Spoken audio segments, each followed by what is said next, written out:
मैं कहूंगा सरदार पटेल, आप सब कहेंगे अमर रहे, अमर रहे। सरदार पटेल,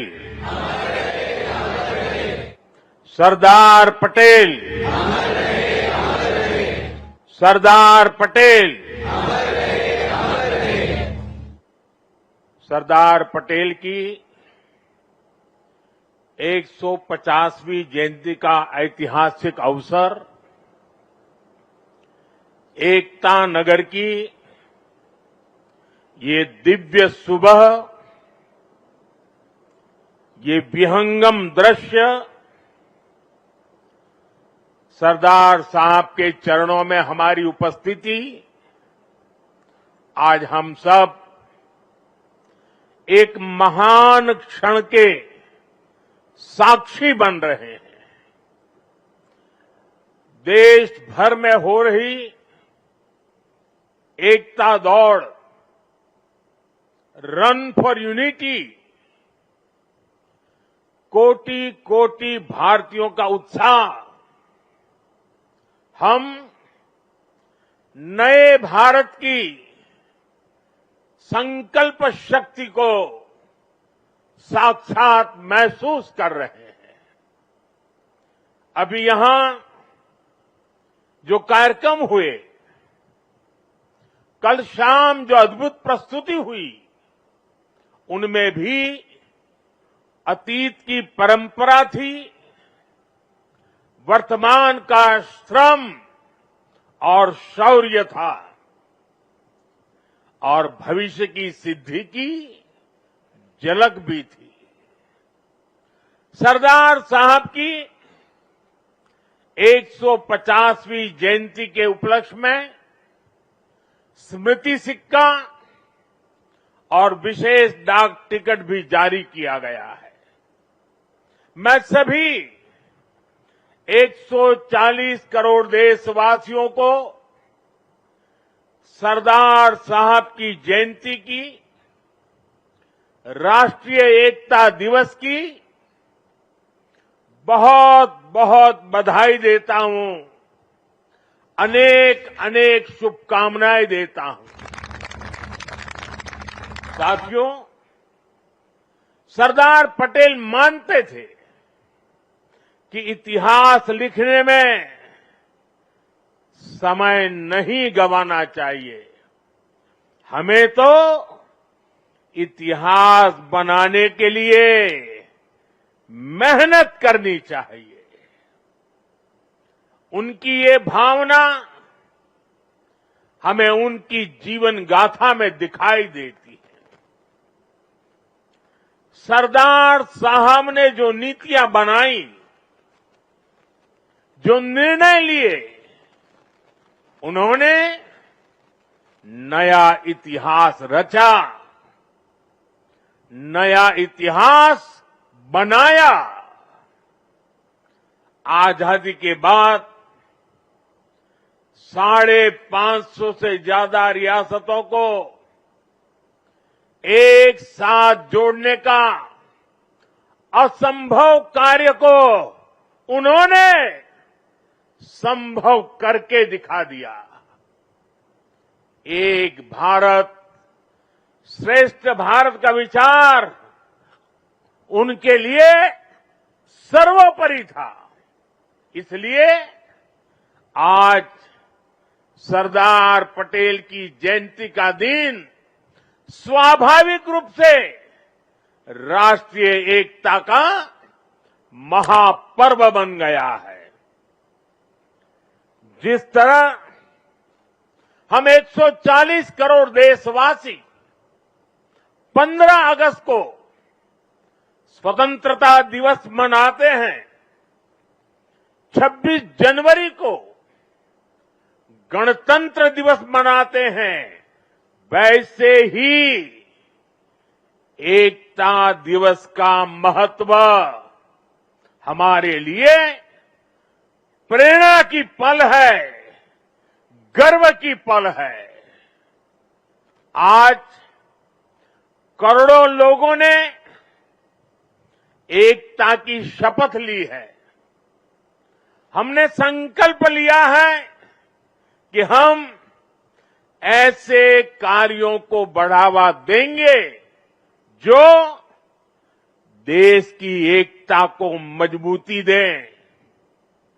यहां एकता नगर में ही एकता मॉल, एकता गार्डन, एकता के सूत्र को सशक्त करते दिखते हैं।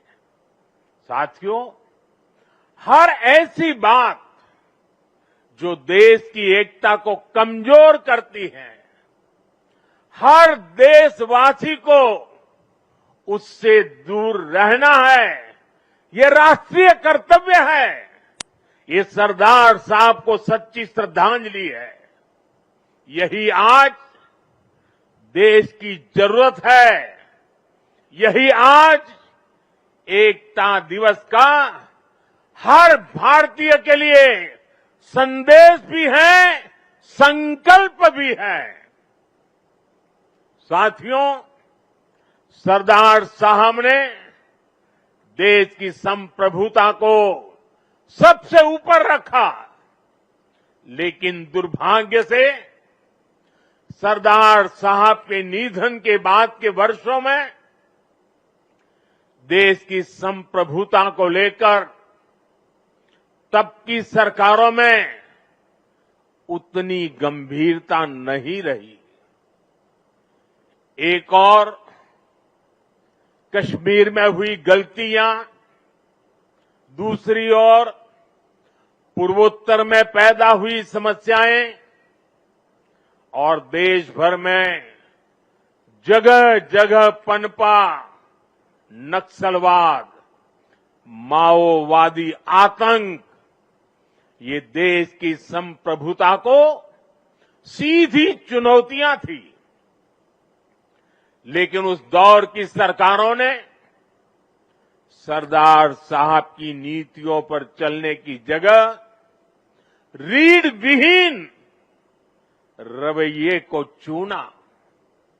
इसका परिणाम देश ने हिंसा और रक्तपात के रूप में झेला। साथियों, आज की युवा पीढ़ी में बहुत से लोगों को पता नहीं होगा, सरदार साहब चाहते थे जैसे उन्होंने बाकी रियासतों का विलय किया, वैसे ही पूरे कश्मीर का विलय हो। लेकिन नेहरू जी ने उनकी वो इच्छा पूरी नहीं होने दी।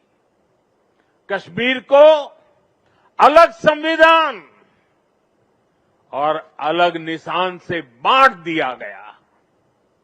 साथियों, कश्मीर पर कांग्रेस ने जो गलती की थी, उसकी आग में देश दशकों तक जलता रहा। कांग्रेस की लचर नीतियों के कारण कश्मीर का एक हिस्सा पाकिस्तान के अवैध कब्जे में चला गया। पाकिस्तान ने आतंकवाद को हवा दी। State sponsored terrorism. साथियों, कश्मीर और देश को इतनी बड़ी कीमत चुकानी पड़ी, लेकिन फिर भी कांग्रेस हमेशा आतंकवाद के आगे नतमस्तक रही। साथियों, कांग्रेस ने सरदार साहब के विजन को भुला दिया, लेकिन हम नहीं भूले। 2014 के बाद देश ने एक बार फिर उनकी प्रेरणा से भरी फौलादी इच्छा शक्ति को देखा है। आज कश्मीर आज कश्मीर आर्टिकल 370 की जंजीरों को तोड़कर पूरी तरह मुख्य धारा से जुड़ चुका है। आज पाकिस्तान और आतंक के आकाओं को भी पता चला है कि भारत की असली ताकत क्या है। ऑपरेशन सिंदूर में पूरी दुनिया ने देखा है, आज अगर कोई भारत पर आंख उठाता है तो भारत घर में घुसकर मारता है।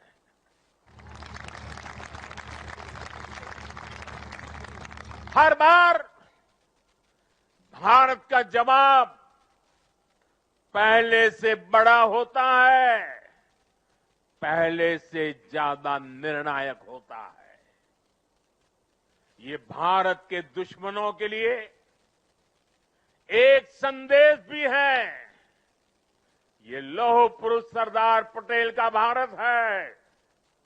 ये अपनी सुरक्षा और सम्मान से कभी भी समझौता नहीं करता है।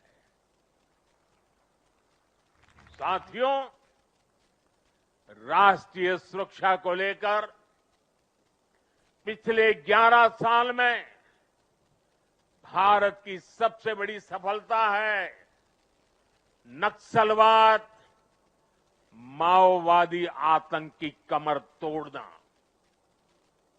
2014 से पहले हमारे देश में हालत ऐसी थी कि देश के भीतर, देश के बीचों बीच नक्सली माओवादी अपनी हुकूमत चलाते थे। नक्सली क्षेत्रों में देश का संविधान नहीं चलता था। पुलिस प्रशासन वहां काम नहीं कर पाता था। नक्सली खुलेआम नए नए फरमान जारी करते थे, सड़कें नहीं बनने देते थे, स्कूल, कॉलेज और हॉस्पिटल को बम से उड़ा दिया जाता था और शासन प्रशासन उनके आगे लाचार नजर आता था। साथियों, 2014 के बाद हमारी सरकार ने नक्सलवाद, माओवादी आतंक पर प्रचंड प्रहार किया। हमने शहरों में बैठे अर्बन नक्सलियों के समर्थकों, अर्बन नक्सलियों को भी किनारे लगाया। हमने वैचारिक लड़ाई भी जीती और नक्सलियों के गढ़ में जाकर उनसे मोर्चा लिया। इसका परिणाम आज देश के सामने है। 2014 के पहले देश के करीब 125 जिले माओवादी आतंक की चपेट में थे। आज ये संख्या केवल 11 बची है और उसमें भी सिर्फ 3 जिलों में ही नक्सलवाद अभी भी कुछ गंभीर रूप से हावी है। और आज मैं सरदार पटेल के सानिध्य में एकता नगर की इस धरती से पूरे देश को भरोसा दिलाता हूं, जब तक देश नक्सलवाद, माओवाद, उस आतंक से पूरी तरह मुक्त नहीं हो जाता, हम रुकने वाले नहीं हैं, चैन से बैठने वाले नहीं हैं। साथियों, आज देश की एकता और आंतरिक सुरक्षा को बहुत बड़ा खतरा घुसपैठियों से भी है। देश के भीतर दशकों से विदेशी घुसपैठिए वो देशवासियों के संसाधनों पर कब्जा करते रहे, डेमोग्राफी का संतुलन बिगाड़ते रहे, देश की एकता दांव पर लगाते रहे। लेकिन पुरानी सरकारें इतनी बड़ी समस्या पर आंख मूंदे रही। वोट बैंक की राजनीति के लिए राष्ट्र की सुरक्षा को जानबूझकर खतरे में डाला गया। अब पहली बार देश ने इस बड़े खतरे के खिलाफ भी निर्णायक लड़ाई लड़ने की ठानी है। लाल किले से मैंने डेमोग्राफी मिशन का ऐलान किया है, लेकिन साथियों, अब आज जब हम इस विषय को गंभीरता से उठा रहे हैं, तो कुछ लोग देश हित से ज्यादा अपने स्वार्थ को ऊपर रख रहे हैं। ये लोग घुसपैठियों को अधिकार दिलाने के लिए राजनीतिक लड़ाई लड़ रहे हैं। इनको लगता है कि देश एक बार टूट गया, आगे भी टूटता रहे, इनको कोई फर्क नहीं पड़ता। जबकि सच्चाई ये है कि अगर देश की सुरक्षा और पहचान खतरे में आएगी, तो हर व्यक्ति खतरे में आएगा। इसलिए हमें आज राष्ट्रीय एकता दिवस पर फिर से संकल्प लेना है। हम भारत में रह रहे हर घुसपैठिए को बाहर निकाल करके ही रहेंगे। साथियों, जब हम लोकतंत्र में राष्ट्रीय एकता की बात करते हैं, तो इसका एक स्वरूप ये भी है कि हम विचारों की विविधता का सम्मान करें। लोकतंत्र में मतभेद स्वीकार्य है, मनभेद नहीं होना चाहिए। लेकिन विडंबना देखिए, आजादी के बाद जिन लोगों को देश ने दायित्व सौंपा, उन्हीं लोगों ने वी द पीपल की स्पिरिट की हत्या करने का प्रयास किया। उन्होंने अपनी सोच और विचारधारा से अलग हर व्यक्ति और संगठन का तिरस्कार किया, उसे डिस्क्रेडिट करने की कोशिश की। देश में राजनैतिक छुआछूत को एक कल्चर बना दिया गया था।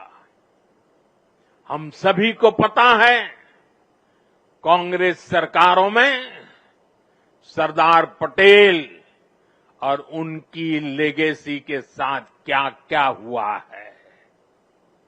इन लोगों ने बाबा साहब आंबेडकर के साथ जीते जी और उनके जाने के बाद भी क्या किया, नेताजी सुभाष चंद्र के साथ क्या किया, डॉक्टर लोहिया और जयप्रकाश नारायण जैसे लोगों के साथ भी कांग्रेस ने यही किया। इस साल राष्ट्रीय स्वयंसेवक संघ के आरएसएस के 100 वर्ष पूरे हुए हैं। संघ पर भी कैसे कैसे हमले किए गए, षड्यंत्र किए गए। एक पार्टी एक परिवार षड्यंत्र किए गए। एक पार्टी, एक परिवार के बाहर हर व्यक्ति और हर विचार को अछूत बनाने की भरसक कोशिश हुई। भाइयों और बहनों, हमें गर्व है कि हमने देश को बांटने वाली इस राजनीतिक छुआछूत को खत्म किया है। हमने सरदार पटेल की स्टैच्यू ऑफ यूनिटी बनाई। हमने बाबा साहब के पंच तीर्थ बनवाए। दिल्ली में बाबा साहब का घर, उनका महापरिनिर्वाण स्थल कांग्रेस के दौर में उपेक्षा की वजह से दुर्दशा का शिकार था। हमने उस पवित्र स्थल को ऐतिहासिक मेमोरियल में बदला है। कांग्रेस के समय में सिर्फ एक पूर्व प्रधानमंत्री के नाम पर म्यूजियम था। हमने देश के अब जितने भी पीएम हुए हैं, उन सब के योगदान को समर्पित राजनीतिक छुआछूत से ऊपर उठ करके पीएम म्यूजियम बनाया है। हमने कर्पूरी ठाकुर जैसे जननायक को भारत रत्न दिया। पूरे जीवन कांग्रेस को समर्पित रहने वाले प्रणब दा को हमने भारत रत्न दिया और विरोधी विचार वाले मुलायम सिंह यादव जी जैसे नेता को भी हमने पद्म पुरस्कार से सम्मानित किया। इन फैसलों के पीछे सोच यही थी कि राजनैतिक मतभेदों से ऊपर उठकर देश के लिए एकजुट होने की भावना मजबूत हो। ऑपरेशन सिंदूर के बाद विदेशों में गए हमारे सर्वदलीय प्रतिनिधि मंडल में भी हमने एकता की इस झलक को देखी है। साथियों, राजनीतिक हितों के लिए देश की एकता पर प्रहार की सोच ये गुलामी की मानसिकता का हिस्सा है। कांग्रेस ने अंग्रेजों से केवल पार्टी और सत्ता ही नहीं पाई, बल्कि कांग्रेस ने गुलामी की मानसिकता को भी आत्मसात कर लिया था। आप देखिए, अभी कुछ दिन बाद ही हमारे राष्ट्रगीत वंदे मातरम के 150 साल होने जा रहे हैं। 1905 में जब अंग्रेजों ने बंगाल का विभाजन किया, उसके प्रतिरोध में वंदे मातरम हर देशवासी का स्वर बन गया था। वंदे मातरम देश की एकता और एकजुटता की आवाज बन गया था। अंग्रेजों ने वंदे मातरम बोलने की बात तक बैन लगाने की कोशिश की थी। अंग्रेज इस कोशिश में कभी भी कामयाब नहीं हो पाए। कई हिंदुस्तान के कोने कोने से वंदे मातरम का नारा गुंजता ही रहा। लेकिन जो काम अंग्रेज नहीं कर पाए, वो काम कांग्रेस ने कर दिया। कांग्रेस ने मजहबी आधार पर वंदे मातरम के एक हिस्से को ही हटा दिया।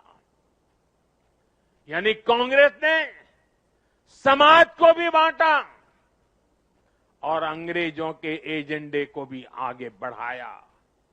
और मैं आज एक बात बहुत जिम्मेदारी से कह रहा हूं, जिस दिन कांग्रेस ने वंदे मातरम को तोड़ने का, काटने का, विभाजित करने का फैसला लिया था, उसी दिन कांग्रेस ने भारत के विभाजन की नींव डाल दी थी। कांग्रेस ने वो पाप नहीं किया होता तो आज भारत की तस्वीर कुछ और होती। साथियों, उस समय सरकार में बैठे लोगों की ऐसी सोच के कारण ही देश ने इतने दशकों तक गुलामी के प्रतीकों को भी ढोया। आप याद करिए, हमारी नेवी के झंडे से गुलामी का निशाना, गुलामी का निशान तब उतरा जब आपने हमें देश की सेवा करने का अवसर दिया, हमारी सरकार आई। राजपथ कर्तव्य पथ तब बना जब हमने ये बदलाव किया।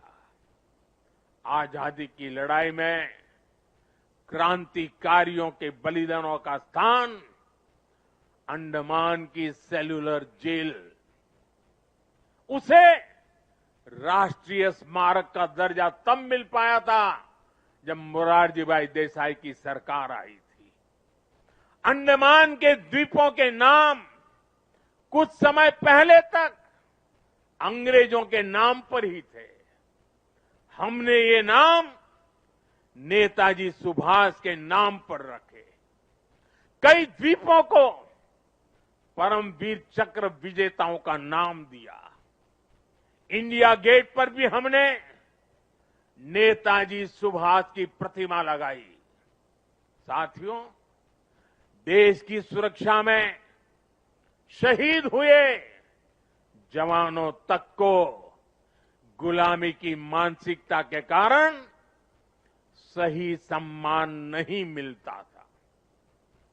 हमने नेशनल वॉर मेमोरियल की स्थापना कर उन स्मृतियों को अमर बनाया। देश की आंतरिक सुरक्षा में भी 36,000 जवानों ने, ये हमारे पुलिस बेड़े के जवानों ने, देश को पता तक नहीं है, ये पुलिस बेड़े के ये खाकी वर्दीधारी लोगों ने 36,000 जवानों की शहादत हुई है। 36,000 शहीद होना यह आंकड़ा छोटा नहीं है।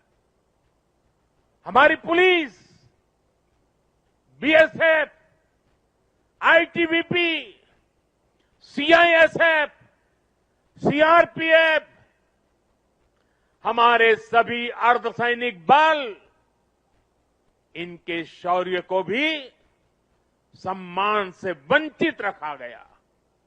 ये हमारी सरकार है जिसने पुलिस मेमोरियल बनाकर उन शहीदों को सम्मान दिया। मैं आज सरदार पटेल के चरणों में खड़े होकर के मैं देश भर में जिन जिन लोगों ने पुलिस बेड़े में रह करके सेवाएं की हैं, जो लोग आज पुलिस बेड़े में रह करके देश की सेवा कर रहे हैं, मैं सरदार पटेल के चरणों में खड़े रह करके आज मैं उनको सैल्यूट करता हूं। मैं उनका गौरव करता हूं, मैं उनका सम्मान करता हूं। आज देश गुलामी की मानसिकता के हर निशान को हटा रहा है। देश के लिए बलिदान देने वाले लोगों को सम्मान देकर हम राष्ट्र प्रथम की भावना को मजबूत बना रहे हैं। मेरे प्यारे देशवासियों, एकता राष्ट्र और समाज के अस्तित्व का आधार होती है। जब तक समाज में एकता है, राष्ट्र की अखंडता सुरक्षित है। इसलिए विकसित भारत के लक्ष्य तक पहुंचने के लिए हमें देश की एकता तोड़ने वाले हर षड्यंत्र को विफल बनाना होगा, एकता की ताकत से विफल बनाना होगा। इसलिए आज देश राष्ट्रीय एकता के हर मोर्चे पर निरंतर काम कर रहा है। भारत की एकता के इस अनुष्ठान के 4 आधार स्तंभ हैं। एकता का पहला स्तंभ है सांस्कृतिक एकता। ये भारत की संस्कृति है जिसने हजारों वर्षों से राजनैतिक हालातों से अलग भारत को एक राष्ट्र के रूप में अमर रखा है। हमारे 12 ज्योतिर्लिंग, 7 पुरियां, 4 धाम, 50 से अधिक शक्तिपीठ, तीर्थ यात्राओं की परंपरा, ये वो प्राण ऊर्जा है जो भारत को एक चैतन्य राष्ट्र बनाती है। इसी परंपरा को आज हम सौराष्ट्र तमिल संगमम और काशी तमिल संगमम जैसे आयोजनों के जरिए आगे बढ़ा रहे हैं।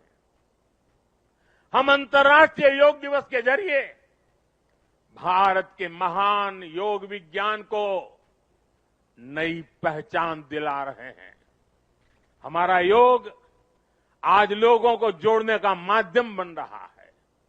साथियों, हमारी एकता का दूसरा स्तंभ है भाषाई एकता।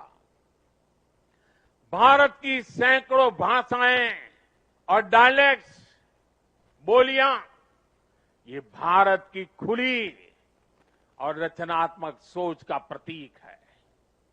क्योंकि हमारे यहां किसी समाज ने, सत्ता ने या संप्रदाय ने कभी भी भाषा को अपना हथियार नहीं बनाया। एक भाषा को थोपने का प्रयास नहीं हुआ। तभी भारत भाषाई विविधता की दृष्टि से विश्व का इतना समृद्ध राष्ट्र बना है। हमारी भाषाओं ने संगीत के अलग अलग सुरों की तरह हमारी पहचान को सशक्त बनाया है। इसलिए साथियों, हम हर भाषा को राष्ट्रीय भाषा मानते हैं। हम गर्व से कहते हैं कि भारत के पास तमिल जैसी दुनिया की सबसे पुरानी भाषा है और हमें इसका गर्व है। हमारे पास संस्कृत जैसी ज्ञान की धरोहर है। इसी तरह हर भारतीय भाषा की अपनी खूबी है, अपनी साहित्यिक और सांस्कृतिक पूंजी है। हम हर भारतीय भाषा को प्रमोट कर रहे हैं। करें और आगे बढ़े। भारत के लोग देश की दूसरी भाषाओं को भी जानें, उनसे सीखें। भाषाएं हमारी एकता की सूत्रधार बने। और ये एक दिन का काम नहीं है, ये निरंतर चलने वाला काम है, जिसकी जिम्मेदारी हम सबको मिलकर के उठानी है। साथियों, हमारी एकता का तीसरा स्तंभ है भेदभाव मुक्त विकास। क्योंकि गरीबी और भेदभाव ही सामाजिक ताने बाने की सबसे बड़ी कमजोरी होते हैं। देश के दुश्मनों ने हमेशा इन कमजोरियों का इस्तेमाल किया है। इसलिए सरदार साहब गरीबी के खिलाफ देश के लिए दीर्घकालिक योजना पर काम करना चाहते थे। सरदार पटेल ने एक बार कहा था कि अगर भारत को आजादी 1947 के बजाय उससे भी 10 साल पहले मिल गई होती तो भारत 1947 तक भारत खाद्यान्न की कमी के संकट से मुक्त हो चुका होता। उन्होंने कहा था कि जैसे उन्होंने रियासतों के विलय की चुनौती सुलझाई, वो अन्न की कमी की चुनौती भी सुलझा कर ही रुकते। ये थी सरदार साहब की इच्छा शक्ति। बड़ी से बड़ी चुनौती से निपटने के लिए हमें यही इच्छा शक्ति दिखानी होती है। और मुझे गर्व है कि हमारी सरकार सरदार साहब के इन अधूरे संकल्प को भी पूरा करने में लगी है। बीते एक दशक में हमने 25 करोड़ देशवासियों को गरीबी से बाहर निकाला है। आज करोड़ों गरीबों को घर मिल रहा है, घर घर साफ पानी पहुंच रहा है, मुफ्त इलाज की सुविधा मिल रही है। यानी हर नागरिक के लिए गरिमापूर्ण जीवन, ये आज देश का मिशन भी है और विजन भी है। भेदभाव और भ्रष्टाचार मुक्त ये नीतियां आज राष्ट्रीय एकता को मजबूत बना रही है। साथियों, राष्ट्रीय एकता का चौथा स्तंभ है कनेक्टिविटी से दिलों का कनेक्शन। आज देश में रिकॉर्ड हाईवेज और एक्सप्रेसवेज बन रहे हैं। वंदे भारत और नमो भारत जैसी ट्रेनें भारतीय रेल को ट्रांसफॉर्म कर रही है। छोटे शहर भी अब एयरपोर्ट की सुविधा से जुड़ रहे हैं। इस आधुनिक इंफ्रास्ट्रक्चर से भारत को लेकर दुनिया का नजरिया ही पूरी तरह बदल रहा है। इसने उत्तर से दक्षिण, पूरब से पश्चिम देश की दूरियों को भी कम किया है। आज लोग आसानी से दूसरे राज्यों में पर्यटन के लिए जा रहे हैं, व्यापार के लिए जा रहे हैं। ये पीपल टू पीपल कनेक्ट और कल्चरल एक्सचेंज, उसका एक नया दौर है जो राष्ट्रीय एकता को बल दे रहा है। और डिजिटल रिवॉल्यूशन जो हुआ है, उसने इस एकता को नई मजबूती देने का अवसर भी दिया है। आज डिजिटल कनेक्टिविटी का भी दिलों की कनेक्टिविटी में एक नया मार्ग प्रशस्त हो रहा है। साथियों, सरदार पटेल ने एक बार कहा था, मुझे सबसे ज्यादा खुशी तब मिलती है जब मैं देश के लिए काम करता हूं। मैं भी आज हर देशवासी से यही आह्वान करता हूं। देश के लिए काम करने से बड़ी खुशी कोई और नहीं हो सकती। मां भारती की साधना हर देशवासी की सबसे बड़ी आराधना है। जब 140 करोड़ भारतवासी एक साथ खड़े हो जाते हैं तो चट्टानें खुद रास्ता छोड़ देती हैं। जब 140 करोड़ देशवासी एक स्वर में बोलते हैं तो वो शब्द भारत की सफलता का उद्घोष बन जाते हैं। हमें एकता के इसी मूल मंत्र को अपना संकल्प बनाना है। हमें बंटना नहीं है, हमें कमजोर नहीं पड़ना है। यही सरदार साहब के लिए हमारी सच्ची श्रद्धांजलि है। मुझे विश्वास है हम सब साथ मिलकर एक भारत श्रेष्ठ भारत के संकल्प को मजबूती देंगे। हम साथ मिलकर विकसित भारत और आत्मनिर्भर भारत के सपने को पूरा करेंगे। इसी भाव के साथ मैं एक बार फिर सरदार साहब के चरणों में श्रद्धांजलि देता हूं। मेरे साथ बोलिए, भारत माता की आवाज देश के हर कोने में पहुंचनी चाहिए। साथियों, भारत माता की, भारत माता की, भारत माता की, वंदे वंदे वंदे वंदे वंदे वंदे वंदे। आप सबका बहुत बहुत धन्यवाद।